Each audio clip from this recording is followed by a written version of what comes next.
All right, it's my pleasure to introduce our final keynote for the evening or for the day. It's hard to tell what the color it is out there. My good friend and colleague, Lynn Schofield Clark. It's very interesting to read her bio, but I'm going to do that, even though I could tell you all about her in my own words, just because there's a lot of really great stuff in here that I didn't even know. Lynn is a distinguished professor in media, film, and journalism studies here at the University of Denver. She also is the director of our newly minted ESLO Research Center, so please ask her about that. It's very exciting. She teaches courses in critical technology studies, journalism, and AI. Her research focuses on digital and mobile communication practices among young people and their families, with special attention to socioeconomic, racial, ethnic, migration, religion, and gender identities in the U.S. Lynn is the author, co-author, editor, or co-editor of 7 books, including most recently Young People and the Future of News, with co-author Regina Marchi, which received the Nancy Boehm AOIR Book Award and the James W. Carey Award for the Carl Crouch Center for Social and Internet Research. Lynn is the author, I know, it's amazing. Lynn is the author of more than 30 peer-reviewed research articles and over 40 book chapters. She also serves more recently as the co-PI on an NEH-funded project called Youth Voices in El Movimiento, a collaborative effort of 12 faculty members who, along with undergrads, have collected oral histories and introduced local Chicanx history into the university's common curriculum courses. It's a funded project that was recently doged by the US federal government, but that she and her colleagues are proud to continue anyway. So very happy to introduce you, Lynn Schofield Clark. Thank you, Erica, and thank you all for clapping. It's really great to be with you today, and I will be talking a little bit about the DOGE project and what we're working on. So DOGE, I think you all get that as a verb, so yes, it's the Department of Government Efficiencies that has decided that our grant was not deserving, which it decided about many of the grants. We all, in the United States, many of us received these letters saying that our research was no longer considered aligned with the federal priorities, and so they were discontinued. So, but what we're going to do for this next short time that I have is I'd like to do just a little intro in terms of where we've been in mobile communication and what's changed, and then what we know about the mobility of data from critical technology studies, and I want to share a case study about data as mobile communication.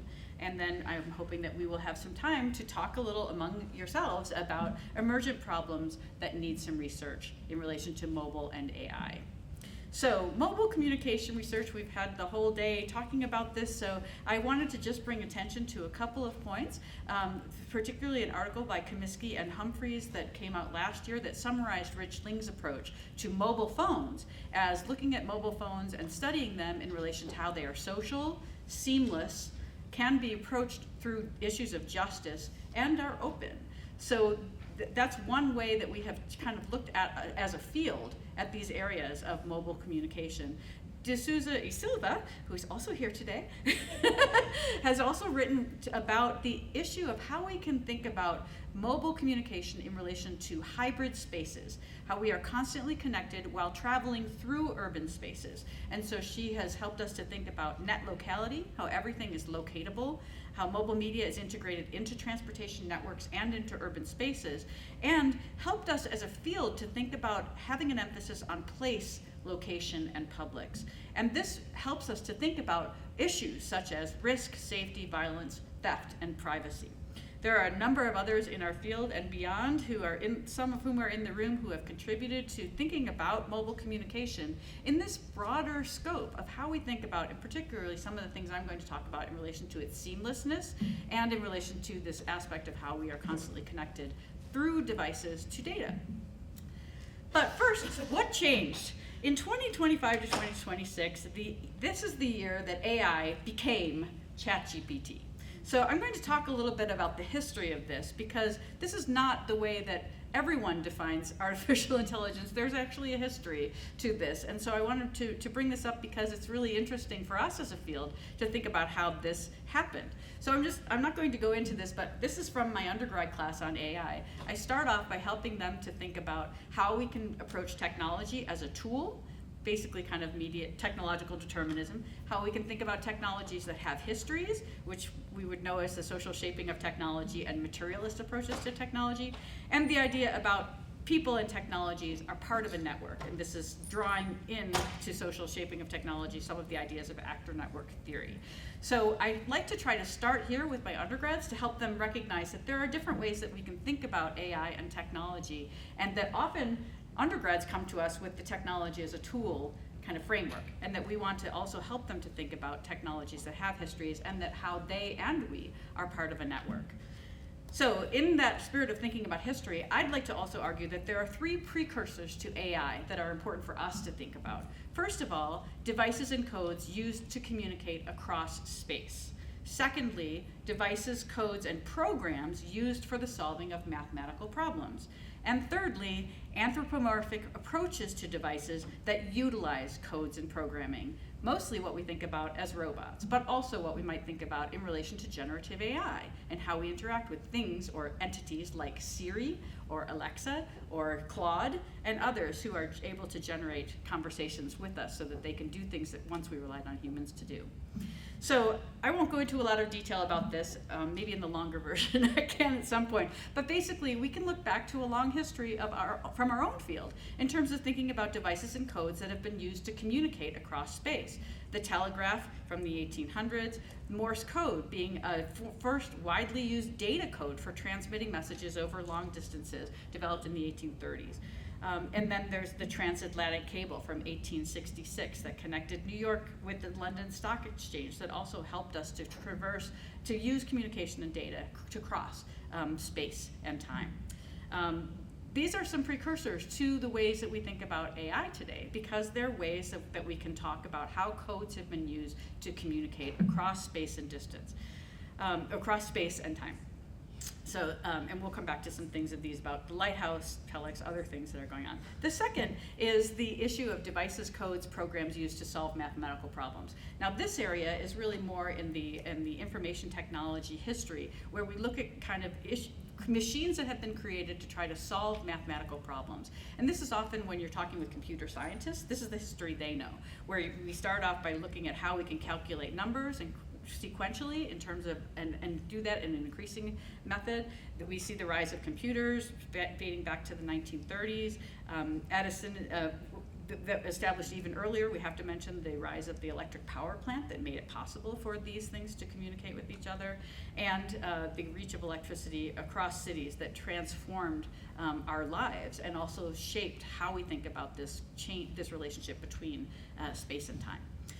So the third category that we could talk about in relation to precursors to AI is the anthropomorphic approaches to devices that utilize codes and programming. And as I mentioned, this is robots. But surprisingly, it goes all the way back to the 13th century. So there's been in the human mind a conceptualization of how we could try to put human intelligence into another space or another entity, and how we could have a relationship with them going back for quite a long time. So this is some of these, and this is the one that some students are familiar with, is the imitation game from 1941, where we start to think about the role that code breaking has played. And as those of you who have seen the film The Imitation Game would know that he actually provides a name for this code breaker, the name Christopher. So he actually does kind of embody or humanize this machine. We won't go into that. So we're getting up to ChatGPT, which brings in some ways these 3 strands of artificial intelligence together.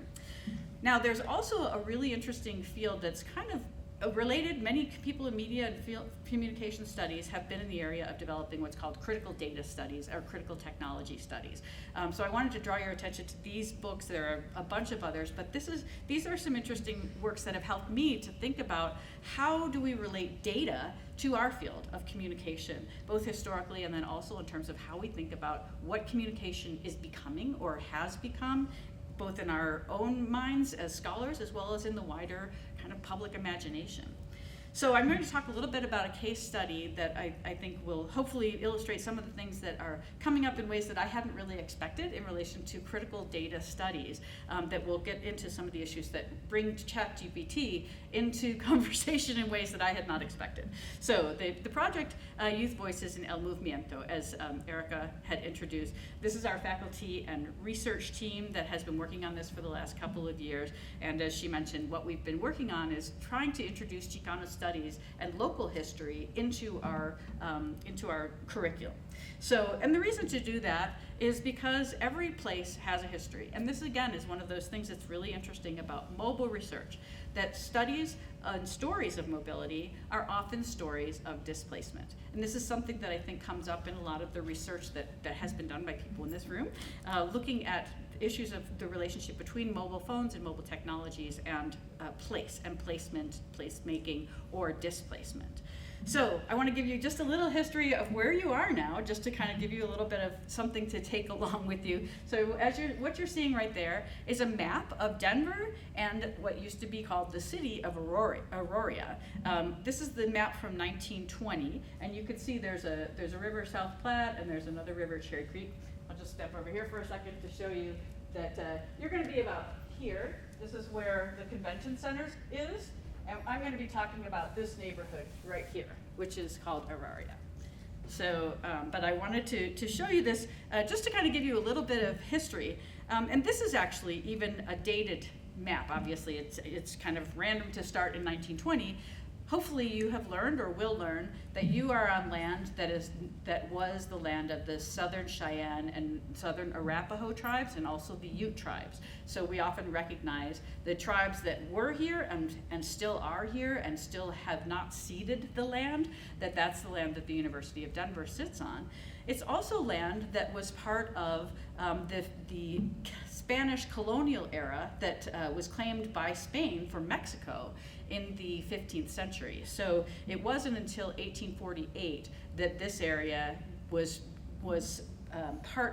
made part of the United States, and at the time that was the Colorado Territory would be what we were in, rather than the state of Colorado.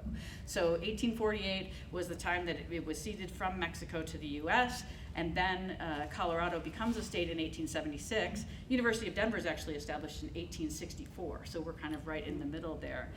But all of that is a little bit of background on how this area that we're in right now, and the area that you'll be in for the conference, has layers of mobility and displacement that have been part of our history.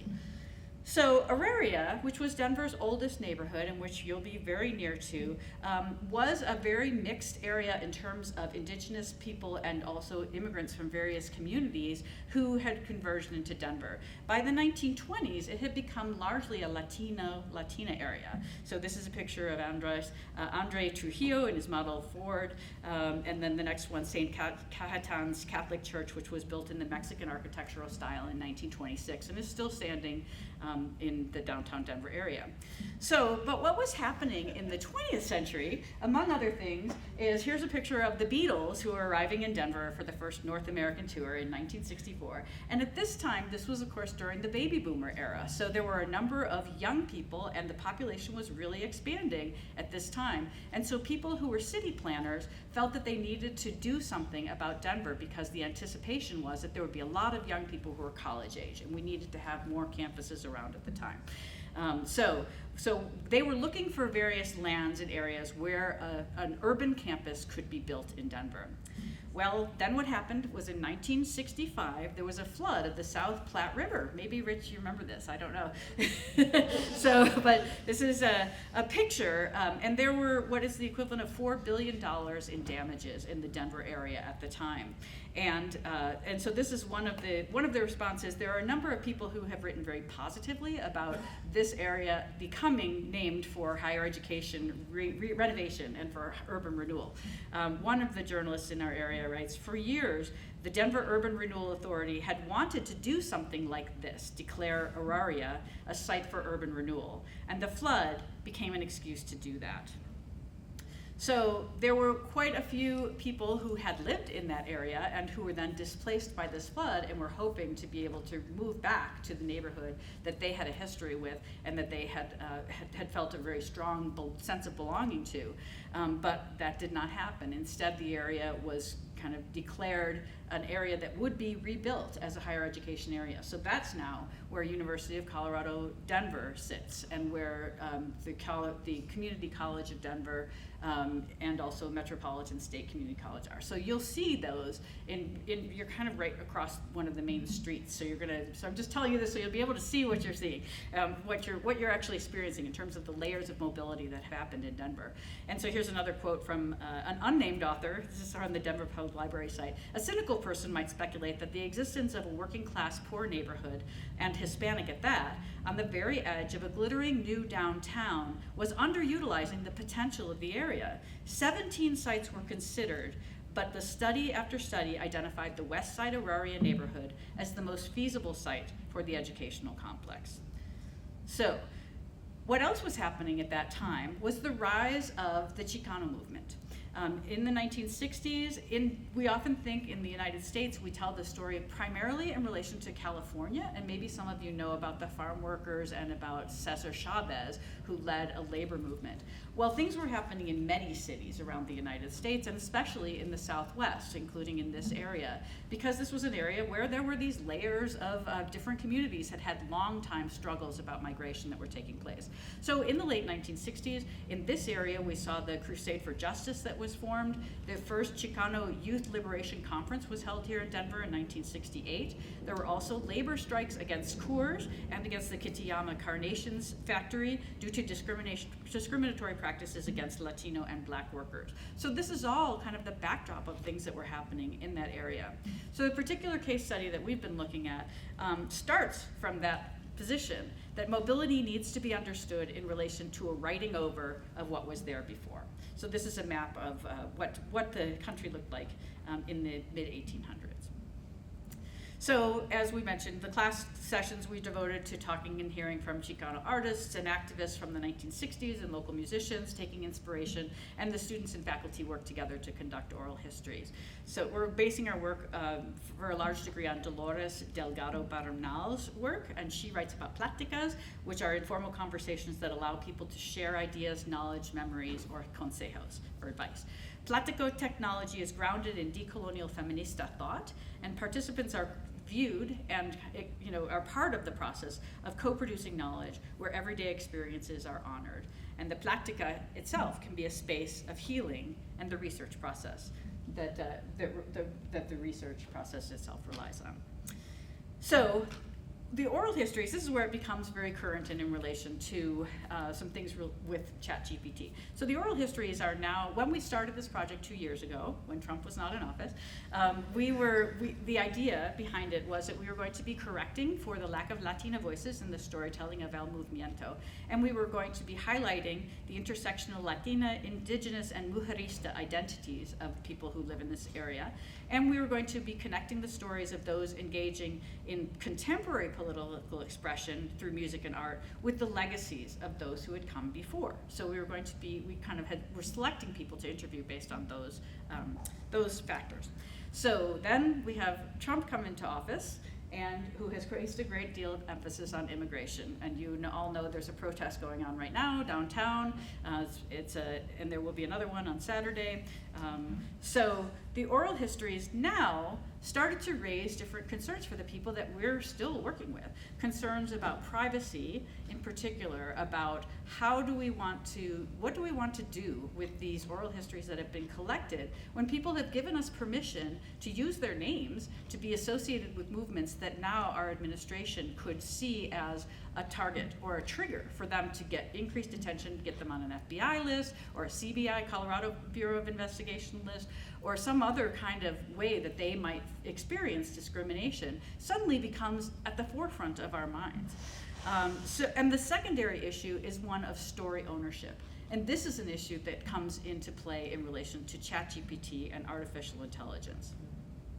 So the first thing we've been trying to talk about and look at are what guidelines do museums have when it comes to data and AI? Because if data are things that can be moved around and can go in all different places, how are we able to provide protections for the people that we're collecting these stories from? So I started looking into different places and have found that in general, the digital preservation plans of universities focus on protecting assets so that, you know, we're assuming that the technologies will change over time. And the focus has been then on making materials also publicly available in perpetuity. So that's been kind of, you know, that's the mission of universities and museums, is to try to make sure these stories can be told and that we can reference them in the future. And then Colorado has recently passed an Artificial Intelligence Act that requires developers and deployers of AI to use care in preventing algorithmic discrimination. And so we are trying to make some progress as a state. But these aren't necessarily issues that are dealing with what's happening with ChatGPT. Still in discussion is the using of AI for image recognition and metadata extraction and cataloging of artifacts within museums. And the problem really is that when you're talking about artificial intelligence and ChatGPT, or as ChatGPT, the view of data in this world is to think of data as unmoored, as collectible, and as monetizable. So what happens is that, as you probably know, the paid enterprise versions do not train models on data that is entered, but that means that the free models, which is the one that most of our students use all of the time, and the things that are available to us, those do not guarantee that the information that is inputted into them is going to be protected in any way. In fact, that's how the models for AI are trained. They're trained on the data that's entered.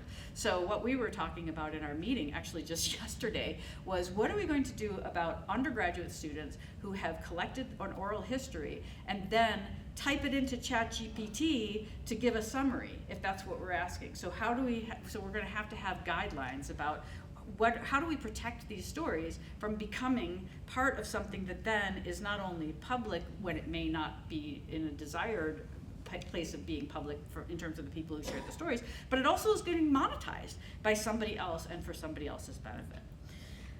So yeah, with free versions, there's a risk of leakage and unauthorized access.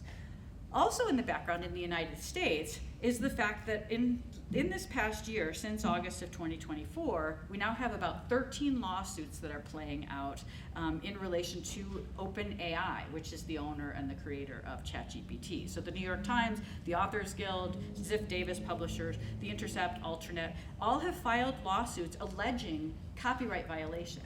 And I bring this up because this is to kind of demonstrate that this is not a settled issue. Like, I think that sometimes, especially when we're working with students or when technology kind of presents itself as this is the way it is, we kind of assume that this is the way it has to be. It's not. And I think that these lawsuits are demonstrating that there are gaps right now in the ways that people are thinking about artificial intelligence and what we want from it in terms of how data and stories will be owned. What's happened in the court cases so far is that OpenAI claims fair use, which means that they build their models on what they call publicly available data. And that is those words are the words that are used in relation to the fair use laws of the United States. So the challenge is for us, I think, that we as researchers, we do not see stories as data. Stories are not data, but we as researchers and also journalists and archivists, we, through our work, are transforming stories into publicly available data. That's what we do. We try to make our stories public. We try to make our research public.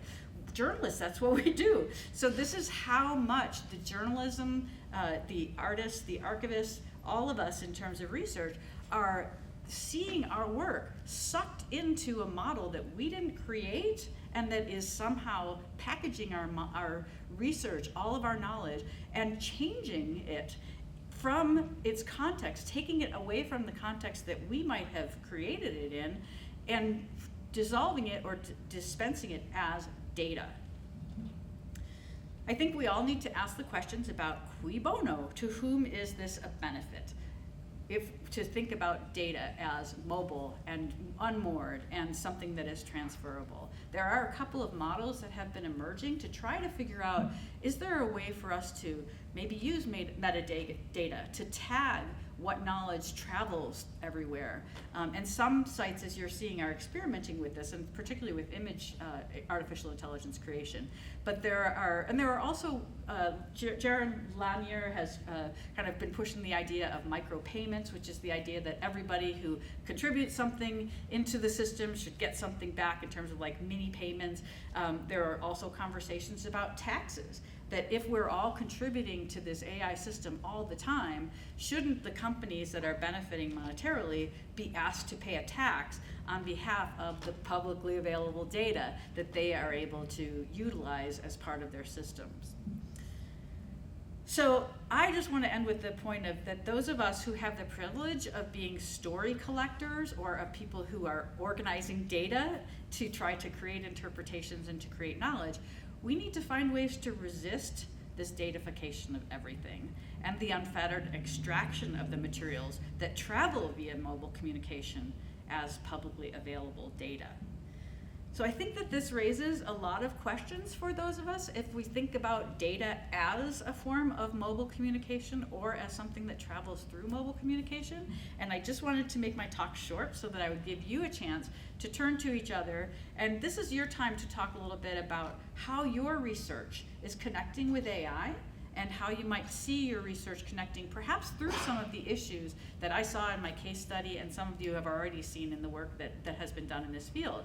Looking at how does your research connect to issues of privacy now in this AI context? How does it connect with surveillance, risk, ownership and inequities, and regulation and compensation? So I'm going to end my talk with that, and I'll thank you for that, and I'm going to ask us to turn things over to our group.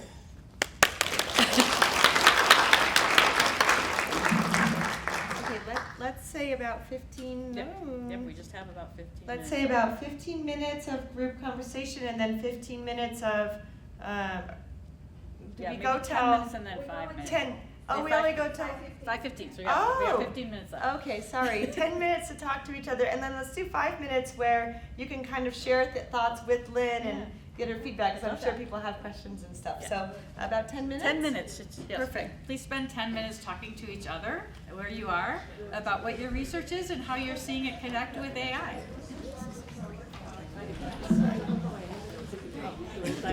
This whole side The wise kid, the wise kid. Not all people, it's wise.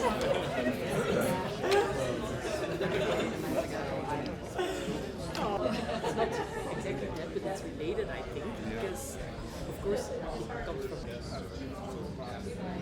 Yeah, there's research about, for example,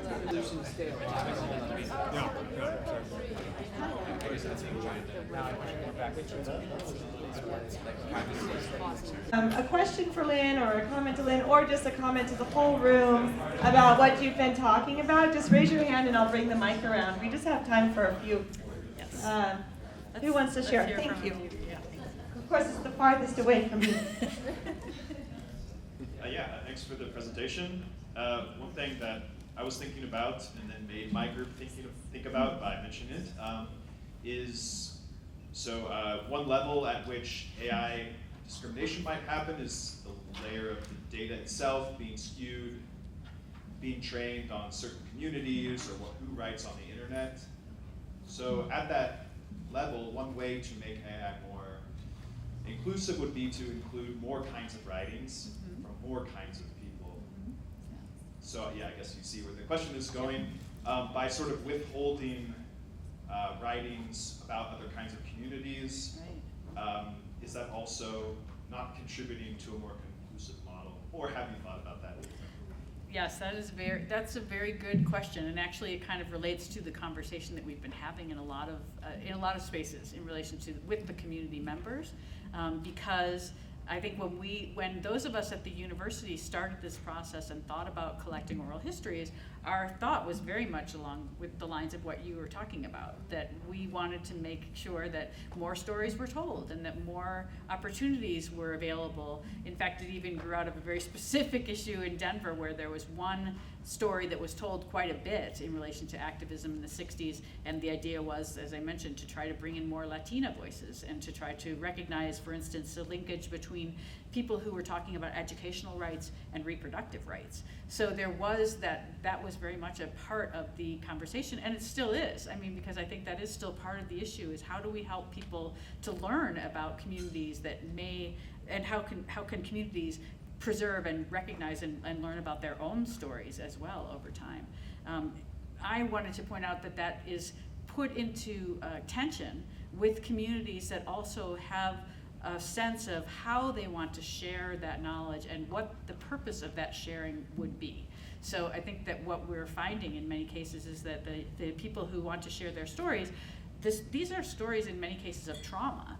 And so there is a desire for people to share stories within their own community and to provide some enrichment and encouragement and to see connection that's built. All those kinds of wonderful things that we think about in terms of how sharing can happen and should happen and the role that stories can play. But that at the same time, that's pretty different than the model of how these technology companies are set up. And I think this goes back to the work of Josie Van Dyke, who I'm sure many of you know, who talks about the culture of creativity or connectivity. The idea that on the one hand, the technology companies talk about, oh, it's all about connection, and we want you to, we want to foster your connection. But on the other hand, this is how we've arisen to a time where we have this tech oligarchy in the United States that's influencing world policy as well. So I think there is a fundamental tension there that we have to figure that we're working through, I think, in a lot of ways. And something that I wanted to raise for us to be thinking too about, like, what do we value and how do we want to be part of that conversation as well? Not that we shouldn't be doing research, but that we want to be thinking about what's the point and for whom. Is there any last comment? Well, and we're all going to go over and continue to talk to each other. So I think this was a really nice bookend, since we started with local radio in local loops, right? And ended with ChatGPT. So I think let's give Lynn a round of applause, and then let's thank Erica for doing all of the arrangements for today. She was excellent. with Adriana. I was clearly the assistant, so thank you, Adriana.